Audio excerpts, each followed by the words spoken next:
আসসালামু আলাইকুম, শুভ সকাল। কেমন আছেন সবাই? টেস্ট অ্যান্ড টেলস উইথ সালমার একটি নতুন পর্বে আপনাদের সবাইকে অনেক অনেক আমন্ত্রণ জানাই। আশা করছি আপনারা সবাই অনেক ভালো আছেন। আলহামদুলিল্লাহ, আল্লাহর রহমত এবং আপনাদের সকলের দোয়ায় আমি আমার পরিবার ভালো আছি। সকালে চলে এসেছি নাস্তা রেডি করতে। ওই পাশে কিন্তু চা চলছে।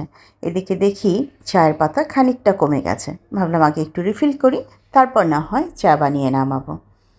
আসলে সকালে গাঢ় ঘন লিকারের কড়া এক কাপ চা না খেলে আমার যেন দিনটা ঠিক মতন রিচার্জ হয় না। আমি কাজ করতে খুব বেশি একটা আগ্রহ পাই না। এই অভ্যাসটা আমার আগে এতটা ছিল না। ওই ভদ্রলোকটা আছে না, ওই যে ভুটানে বসে থাকে, এই ভদ্রলোকটার জন্যই আমার এই অভ্যাসটা হয়েছে। সবচেয়ে আনন্দের কথা হচ্ছে ভদ্রলোক নিজেও খুব ভালো চা বানানো শিখে গেছে। একবার খালি দেশে আসুক, সকালের চা আমি তার হাতেই খাবো। সেই আমাকে সকালের বেড টিটা দিবে। নাস্তার অংশ না হয় আমার থাকবে, কিন্তু বেড টিটা আমি ডেফিনেটলি তার কাছ থেকেই আদায় করব। সে যখন আসবে তখন দেখা যাবে। এবারে কেতলিটা দেখুন, কি চমৎকার, ছোট্ট সুন্দর, তাই না? এই কেতলিটা আমি গিফট পেয়েছি দীপাপুর কাছ থেকে। ওই যে সেদিন গেলাম না আপুর অফিসে, কিছু লুটপাট হলো, কিছু গিফট পেলাম, কিছু আদায় করলাম, কিছু ভাব বিনিময় হলো। তো সেই ভাব বিনিময় ভালোবাসার অংশ হচ্ছে এই ছোট্ট সুন্দর কেতলিটা। আরও অনেক কিছু আছে, সময় সময় সব দেখাবো। আসলে একটু তাড়াহুড়াতেই করার চেষ্টা করছি, কারণ 10টা থেকে মেয়েটা চলে যাবে একটা ল্যাবে। তো এখন অলরেডি 8:30 বেজে গেছে। ওকে নাস্তা খাওয়ানো, ওকে ড্রপ করে আসা, এসে ছোটোটাকে তুলে নাস্তা খাওয়ানো, এই দৌড়াদৌড়ির মাঝে যত তাড়াতাড়ি সম্ভব কাজ গুছিয়ে নেওয়া। আগে আমার মেয়েরা সকালে ব্রেকফাস্টে কখনো কখনো নুডলস খেত, কখনো স্যান্ডউইচ খেত, কখনো ব্রেড খেত, কিন্তু হাতে বানানো রুটি বেশি একটা পছন্দ করতো না। কিন্তু ধীরে ধীরে এই অভ্যাসটাও তাদের হয়েছে। এখন মাশাআল্লাহ দুটো মেয়েই দেখি সকালে একটা দুটো যাই হোক রুটি খায় এবং ঠিকঠাক মতন সবজিটা খাচ্ছে। বড় মেয়েটা তো একেবারে ভালো মতন খাচ্ছে, আর ছোটোজন একটু একটু করে স্টার্ট করেছে। আর সকালে নাস্তায় আসলে খুব বেশি ব্যতিক্রম কিছু করার সুযোগ আমার থাকে না, যেহেতু আমি দৌড়াদৌড়ির মধ্যে থাকি। একদম রাতেই একটু বেশি করে আমি সবজি করে রাখি, তো সেই সবজিটাই দেখা যায় একদিন দুদিন আমার চলে যায়। একবার সবজি করলে আরামসে 1.5 দিন আমি টেনে নিতে পারি, কারণ খাওয়ার তো তেমন কেউ নেই, আমি আর বড় মেয়েটা একটু একটু করে করি। তো নাস্তা মোটামুটি গুছিয়ে এখন টেবিলে দিয়ে দিব। মেয়েকেও ডাকছি যে চলে আসো, তাড়াতাড়ি খেয়ে রেডি হও।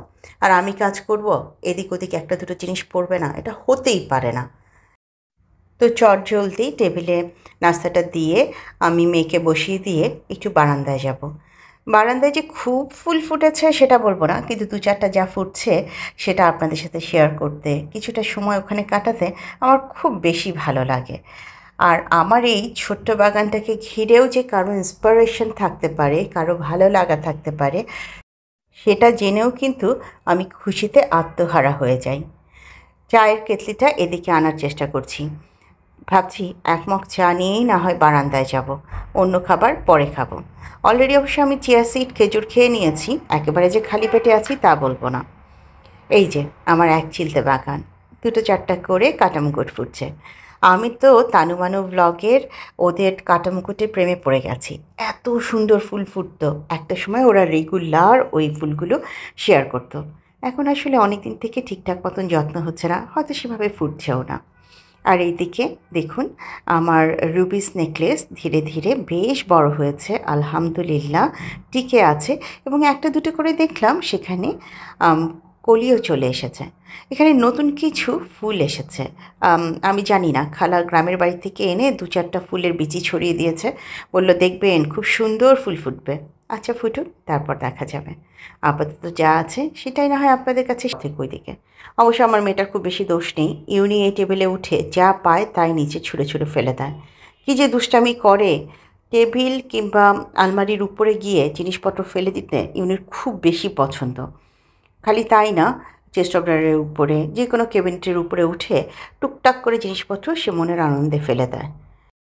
টেবিলটা ঘষা মাজা করছি, এটা দেখে নিশ্চয়ই বুঝে ফেলেছেন যে কি করতে চাইছি। জি, আজকে আবার একটু নতুন করে টেবিলে নতুন একটা লুক আনতে চাচ্ছি।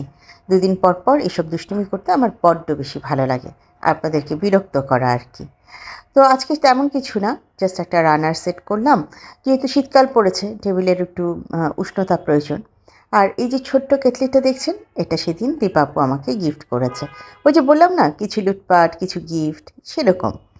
আর ভাবছি এটার সাথে কি আমি এরকম একটা প্ল্যান্ট রাখবো কি না। পরে দেখলাম না, সব সাদার মধ্যে ওটা প্ল্যান্ট বেশি একটা ভালো লাগছে না। বারবার দিচ্ছিলাম আর সরাচ্ছিলাম, ডিসিশন নিতে পারছিলাম না। আচ্ছা, আপনারাও একটু জানাবেন তো, আমি কি এটার সাথে এই লাইভ প্ল্যান্টটা রাখবো কি না। যদি আপনারা বলেন তাহলে আমি অবশ্যই রাখবো। তো এই হচ্ছে আজকের খাবার টেবিলের লুক। কেমন হয়েছে জানাবেন, কোনো পরিবর্তন চাইলে সেটাও জানাবেন। আমি অবশ্য এত ভালো কিছু করতে পারি না, আমার যা আছে তা দিয়ে কোনো রকমে তাড়াহুড়ায় কাজ করি। আসলে বাসায় থেকে ধীরে সুস্থে কাজ করার মধ্যে যে একটা আলাদা আরাম আছে, সে আরামটা আমি একেবারেই পাচ্ছি না দেশে আসার পর। সারাক্ষণ ছুটে বেড়াতে হয় দুটো মেয়ে নিয়ে, স্কুল, কোচিং, ল্যাব, এই সব করতে করতেই আমার সারাটা দিন কেটে যায়। একটু চটজলদি এদিকে মুরগির মাংস ভুনা করব, সেজন্য বসিয়ে দিচ্ছি সব কিছু। আর ওদিকে আজকে খালা আমাকে বলল তিনি আমাকে চিংড়ি মাছের ভর্তা খাওয়াবে। খালা তো 4 দিনের নাম করে 6 দিন কাটিয়ে এসেছে।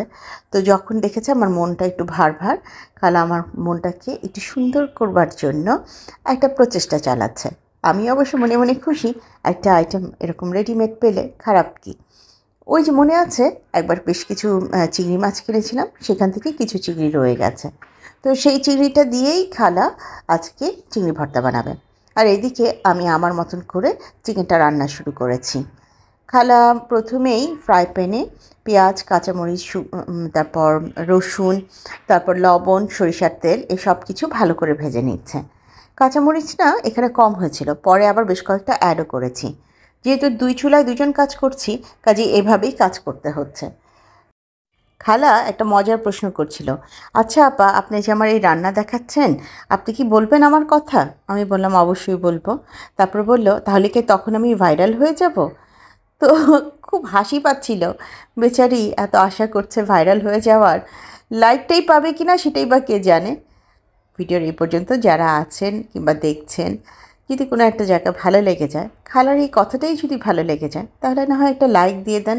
ভাইরাল করার দরকার নেই, আমি জানি আমার কোনো ভিডিও ভাইরাল হবেও না, আমি সেই স্বপ্নও দেখি না। গল্প করতে করতে এদিকে দেখলাম খালার পেঁয়াজ কাঁচামরিচ ভাজা শেষ। সে এবার চিংড়িগুলো দিয়ে একটু বেশ পরিমাণ সরিষার তেল দিয়ে ভাজা শুরু করেছে। আর এই সরিষার তেলটা কিন্তু আমি মারিয়াপুর কাছ থেকে নিয়েছি। খালা যখন ভাজছিল তখন বলল, বাহ কি সুন্দর গন্ধ বের হচ্ছে সরিষার তেলের। আমি বললাম, হ্যাঁ, আমি যার কাছ থেকে সরিষার তেল নেই, খুব ভালো সরিষার তেল সেটা। আর এপাশে চিকেনের রেসিপি নতুন করে ডিসক্রাইব করবার কিছু নেই, বলবারও কিছু নেই। আমার আপুরা আমার থেকে অনেক ভালো রান্না জানেন, বরং আমি তাদের দেয়া রেসিপি ফলো করে মাঝে মাঝে রান্নাবান্না করি। তবে আমার একটা খুব বাজে স্বভাব হচ্ছে, আমি অনেক সময় সেগুলো বলি না কিংবা ভিডিও করি না।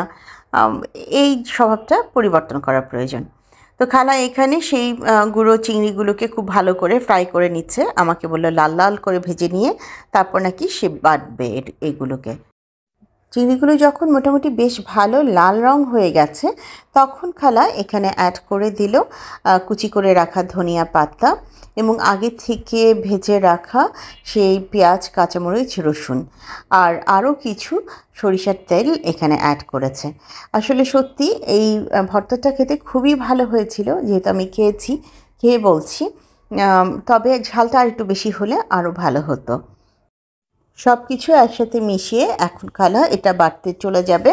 আর আমারও এদিকে চিকেন রান্নাটা শেষ, আমি চেষ্টা করছি চটজলদি গোসলটা করে নামাজ পড়ে মেয়েকে আনতে যাব। এত শর্ট টাইমের মধ্যে কাজ করাটা যে কী প্যারার বিষয় রে ভাই, কিভাবে বলবো বলেন। এই তো আমার চিকেন রান্না শেষ, আমি এখানে একটু টালা জিরার গুঁড়ো দিয়ে দিব। আর এটা কিন্তু একটা ছোট ফার্মের মুরগি রান্না করেছি। আমরা সচরাচর ফার্মের মুরগি খাই না, কিন্তু সেদিন যার কাছ থেকে আমি মুরগি নেই, তাকে বললাম ইউনির জন্য একটা মুরগি দিতে, সে একটা মুরগি আমাকে দিবে না, সে বললো আপনাকে আজকে 2টো মুরগি নিতেই হবে। তো পরে একটা ইউনির জন্য নেওয়া হয়েছে আর একটা আমরা খাচ্ছি। ইউনি যদি জানে তাহলে বেশ মাইন্ড করবে। তো এই যে টালা জিরার গুঁড়োটা দিয়ে আমার রান্না শেষ। আমি এরকম কষানোই রাখবো, এটাই আমার বাচ্চারা খেতে বেশি পছন্দ করে। আর এদিকে খালা ভর্তাটা বেটে দিয়েছে। এই হচ্ছে ভর্তার ফাইনাল লুক। খেতে বেশ ভালো হয়েছিল। আসলে ঝালের কথা যেটা বললাম সেটা আমারই দোষ। আমি খালাকে বলেছিলাম কম ঝাল দিও, বেশি ঝাল আমরা খাই না। তো খালা একটু ধীরে সুস্থেই আর কি অল্প অল্প ঝাল দিয়েছে। আর যেহেতু খালা এত কষ্ট করে আমাকে এই ভর্তাটা করে দিয়েছে, আমি তো একা এটা খাবো না, তাই এখান থেকে কিছুটা আমি খালাকেও দিয়ে দিচ্ছি যে তুমিও খেও আমিও খাবো, আমরা দুজন মিলেই না হয় ভর্তা খাবো। যদিও খালা বিন্দু মাত্র নেয়ার পক্ষপাতী ছিল না, বারবার বলছিল না আপা এটা আজকে আপনারা খান। কিন্তু এত কষ্ট করে একটা কাজ করবার পর খালাকে ছাড়া খেতে আমারও ভালো লাগবে না। এটা একদম দুপুরের অংশ। বাচ্চাকে নিয়ে এসেছি স্কুল থেকে, সে গোসল করে টেবিলে আসবে, আমিও টেবিলে খাবার দিয়ে দিয়েছি। এই যে চিকেনটা রান্না করেছি, আগের দিনের ডাল রান্না করা ছিল, ভাত তো দেখানো হয়নি, ভাতও আজকেই রান্না করে গুছিয়ে রেখেছি। আর ওদিকে ভর্তা। এছাড়াও ওভেনে আরেকটা খাবার গরম হচ্ছে, সেটা হচ্ছে গতকালকে আমি টাকি মাছ দিয়ে পালং শাক রান্না করেছিলাম, সেটা যখন গরম করা হবে তখন আবার টেবিলে এনে অ্যাড করব। তবে ভর্তার লোভ সামলাতে পারছি না বলে সবাইকে ছেড়ে দিয়ে প্রথমেই আমি আজকে বসে গিয়েছি। 2 মেয়ে তো তাদের মতন করে আসবে, গোসল করবে, তারপর আসবে, এসব ঢং করছে। তো আমি ভাবলাম না বাবা, আমি ওদের ভরসায় আজকে থাকবো না, আজকে আমি ভর্তা নিয়ে আগে বসে যাব। আপনারাও সবাই চলে আসুন আমার সাথে ভর্তা ভাত খেতে। একেবারে যে ভর্তা ভাত খাওয়াবো তা কিন্তু নয়, চিকেনও আছে সাথে। তো আজ এই পর্যায় থেকেই আমি আপনাদের সবার কাছ থেকে বিদায় চাইছি। নতুন বন্ধু, পুরনো বন্ধু, যে যেখান থেকে আমাকে দেখলেন, ভিডিওর কোনো একটি অংশ যদি ভালো লেগে যায় কাইন্ডলি লাইক, কমেন্ট, শেয়ার এবং সাবস্ক্রাইব করে আমাকে এগিয়ে যেতে সাহায্য করবেন। যারা প্রথমবারের মতো ভিডিওটি দেখলেন, যদি আমার বন্ধু হয়ে আমার পাশে থেকে যান আমি খুব খুশি হব। এই হচ্ছে গতকালকে টাকি মাছ দিয়ে পালং শাক, ওটাও কিন্তু খেতে দুর্দান্ত হয়েছিল। ভর্তা খাওয়া শেষ করে আমি ডাইরেক্ট এই তরকারিতে চলে এসেছি। চিকেনটা খাওয়ার খুব বেশি একটা ইচ্ছে আমার নেই। তো আপনাদের সবার সাথে দেখা হবে আরও একটি নতুন পর্বে। সে পর্যন্ত সবাই অনেক বেশি ভালো থাকবেন, নিজেদের খেয়াল রাখবেন, ঘরে বৃদ্ধ এবং শিশু থাকলে তাদেরও খেয়াল রাখবেন। আজ তাহলে এখানেই বিদায় নিচ্ছি। আল্লাহ হাফেজ এবং আসসালামু আলাইকুম।